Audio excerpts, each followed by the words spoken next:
So this is how, for me, I've seen branding for myself be useful, but also for other people that I've mentored. So number one, you can stand out, right? Like, there's only one you. You all are uniquely qualified to do anything. And that's really important to show up in a workspace, to show up at your universities, to show up doing a lot of this work that you all are doing. You want to make sure that people know that, hey, nobody's going to be able to do stuff like me. No one's going to be able to do that like you. So be strong and honor that.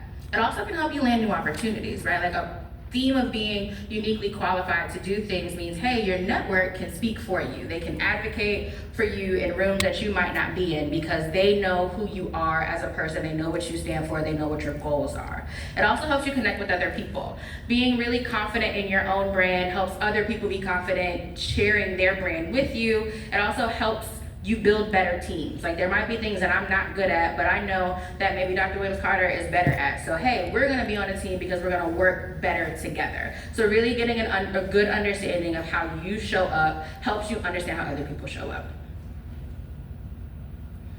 And the thing about branding is that it's a form of storytelling, right? And there's more than one way to tell a story. If I have any avid book readers, right, in the room, there are different genres of books for a reason. If you read a self-help book versus something that's fiction or nonfiction, all of those styles are so different. So there's not one right way to have a brand. I just want to give you all tools to build your own.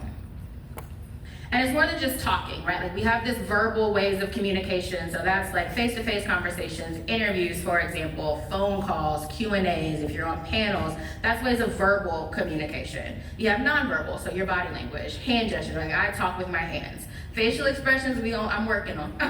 But those are ways that you're non-verbally communicating with other people.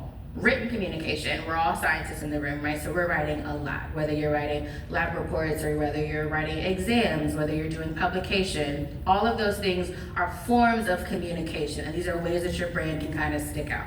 Visual also. I know my lab as a grad student had a template, right? Like, every university or every professor has their own style for how their slides are. That's a part of your lab's brand. So those are also things to kind of consider as you all are thinking about ways that you're branding yourself and ways that you're communicating that out to other people.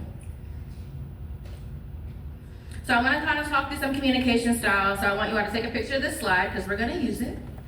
I got some examples and we're going to do a little more work in a little bit.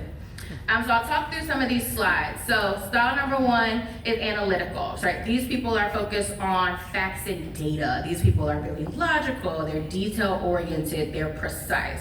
You have intuitive communicators that are thinking big picture, right? Like, they're visionary, they think on their feet really well. They might not be focused on the nitty gritty details because they know at a high level, hey, this is what I want to achieve.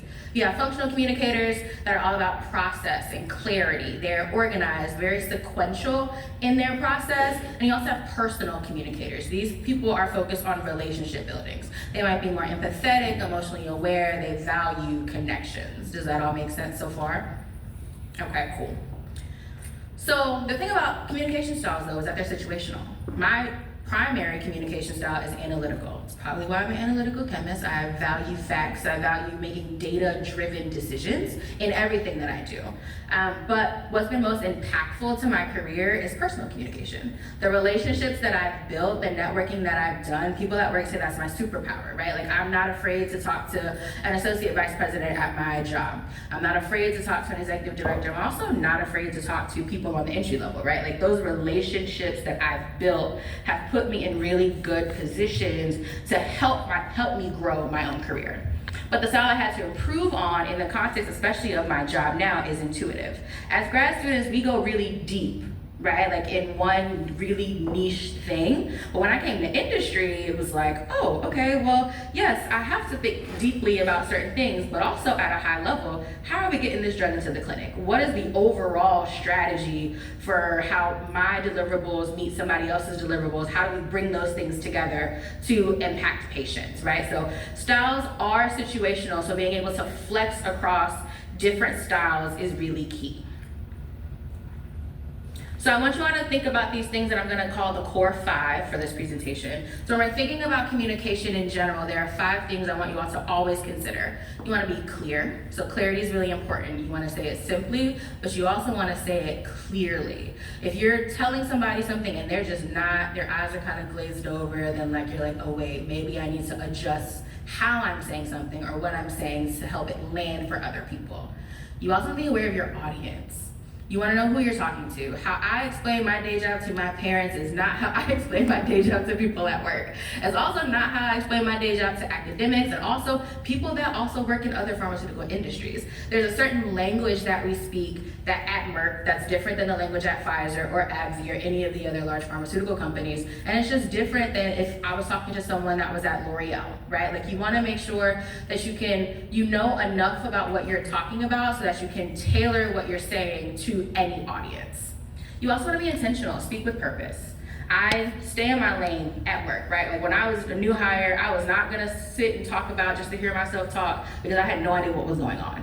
I wanted to make sure that the things that I was saying was impactful, but that started with me actually understanding what the heck was going on, right? So don't always be intentional with the ways that you're communicating with people.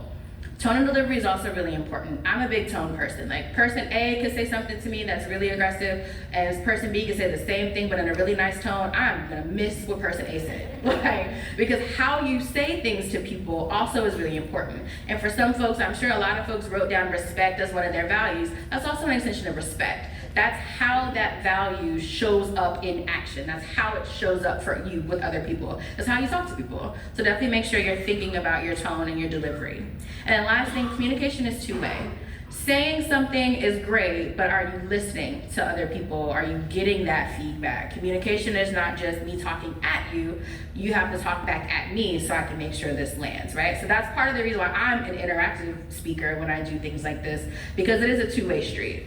I have one view of what I think this talk should have been, but if I didn't have you all to tell me how the activities were going, then it would just be me sitting here talking at y'all, and y'all eyes would be glazed over, right? Like, so really think about this core 5 for any part of where you are in your career, but also in any setting that you bring when you're thinking about communication.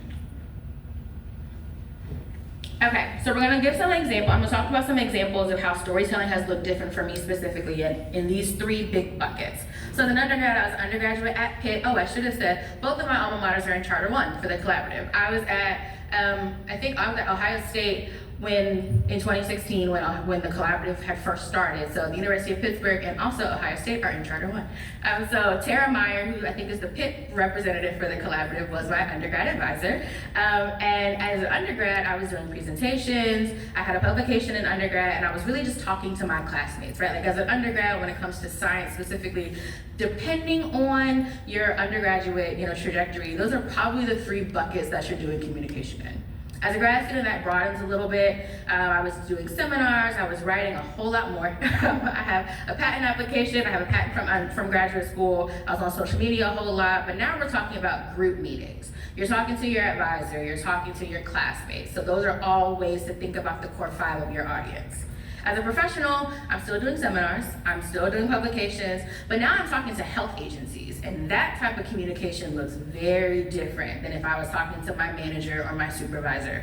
But I'm also sitting on project teams, and people are different. Every project team I've been on has a different mix of personalities, a different mix of styles, so learning how to flex across those communication styles and project teams has also been really important. So like I said, we're gonna do another activity.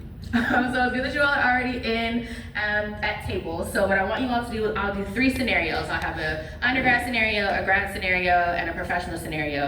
And I want you all to talk about as a group what communication style or styles should I use in these situations, but also how I could apply the core 5, right? And then after each example, I'll have one of the tables report out of what they think this style should be.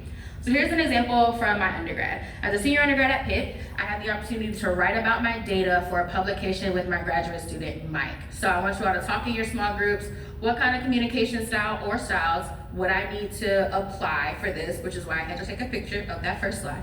And then also, what are ways I could apply the core 5 in this particular scenario? So I'll give you all about 2 or 3 minutes to talk that through.